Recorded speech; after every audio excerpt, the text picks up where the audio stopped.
The clock on the nightstand glowed, left for dead, but she came back a hero in that style. Snow fell in relentless sheets across the remote highway. The world was white, everything muffled, edges blurred by the storm. Amid the swirl, a lone figure lay collapsed just off the asphalt, curled in on itself against the biting cold. Her ribs pressed against thin fur, her throat dry, her spirit nearly gone. She was Skye now, but once she had nothing.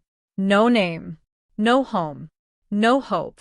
Joanne Myers, a retired park ranger in a quilted plaid coat, rounded a bend in her old Subaru.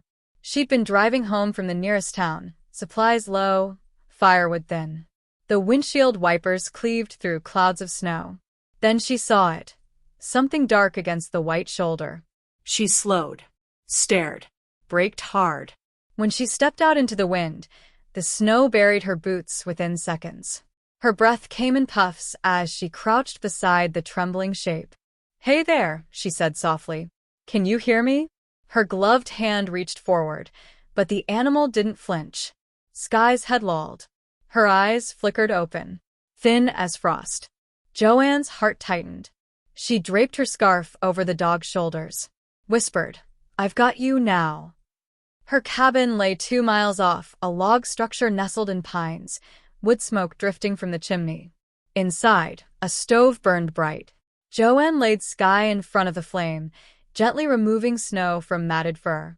She wrapped her in blankets. Skye didn't move for hours, her breathing shallow, her gaze distant.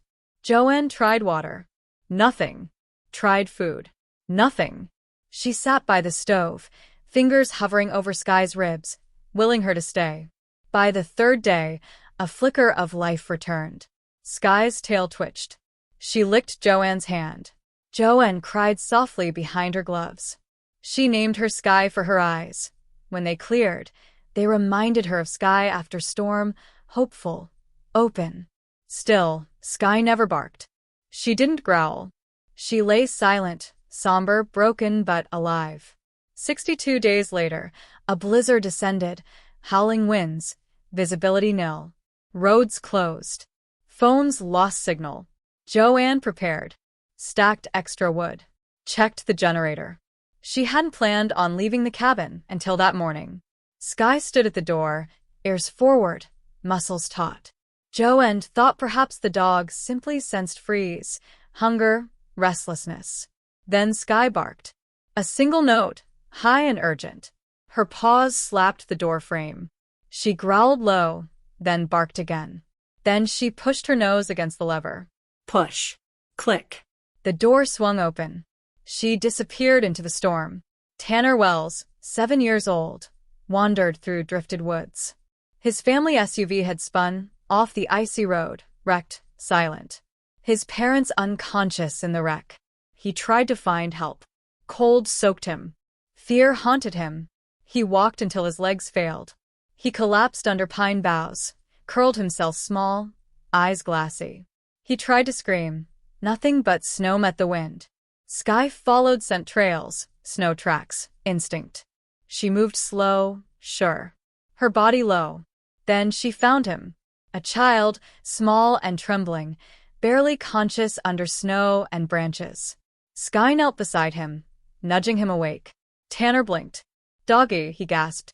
Skye pressed her warmth against him, her body covering his cold flesh. She stayed. She kept him safe. Joanne's boots sank into snow as she chased Skye's paw prints. She called her name into the wind. The tracks led deeper into forest. She pushed forward, heart pounding, breath icy in her lungs. Ahead, under a sparse pine, she spotted a shape. Shadow over another shape.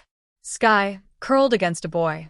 Tanner's face gray, chest rising shallowly. Skye lay so that the wind didn't reach him, head over his torso, body a living shield. Joanne ran. "Tanner," she cried. Skye barked, loud, clear, startling in the storm. It was the first time Skye had barked since Joanne found her. Paramedics later said Tanner had been nearly dead. His core temperature critical. Without immediate rescue, he would not have survived the night. Tanner was revived in hospital, wrapped in blankets. eyes wide. He never forgot. "She saved me," he said. The media picked it up. Abandoned dog becomes hero. Miracle in the storm. Offers of adoption. Donation checks. Volunteer petitions. But Joanne refused to relinquish Skye. She was family now. Tanner visited weekly. He brought dog treats. Skye's red bandana, stitched by Joanne, wore faint snow stains and love. Skye greeted him, tail wagging. She barked again, this time with joy. Under a winter sunset, Skye stood at the edge of the woods while Tanner ran in slow circles, laughter in his voice. Skye barked, ran to him, and then returned to Joanne's side. The world was still cold. But between them, dog, woman, child, there warmed something unbreakable. Skye had been left to die in a snowdrift. But she found a second chance, and she repaid it by saving a child's life. She wasn't a hero yet until she chose to be. If her story moves you, share it. Subscribe to Hero Paws and help rescue dogs find their voice again.